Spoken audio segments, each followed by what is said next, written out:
Վերջ, իրոք վերջ։ Խուլիան Ալվարեսը առնվազն 2026 թվականի ամռանը չի տեղափոխվի կատալոնական Բարսելոնա։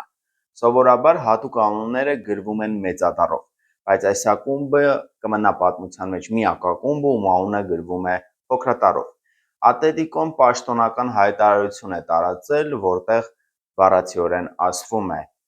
Խուլիան Ալվարեսին բոլորը զոհի տեղ են դրել, բայց այս պատմության միակ տուժողը Ատլետիկո Մադրիդն է, մենք սոցիալական եւ տնտեսական մեծ վնասներ ենք կրում։ 0 շանս ունի Ալվարեսը տեղափոխվելու Բարսելոնա։ Ատլետիկոն գրել ու ասում է, որ այստեղ հարցը գումարը չի, այստեղ հարցը արժանինքներն է։ Մի րոպե, Ատլետիկո Մադրիդը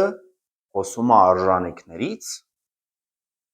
Արա եվրոպական ակումբ եք, մարդը չի ուզում ձեր մոտ աշխատի, 500 միլիոն եք ուզում, արա սկի ամբողջ Ատլետիկոն իր պատմությանով հանդերձ 500 միլիոն չարժի, ուր մնաց Խուլիան Ալվարեսը, ինչ 500 միլիոն էլի, դուք պետք է լինեք Հյուսիսային Կորեայում, ոչ թե Իսպանիայի սրտում։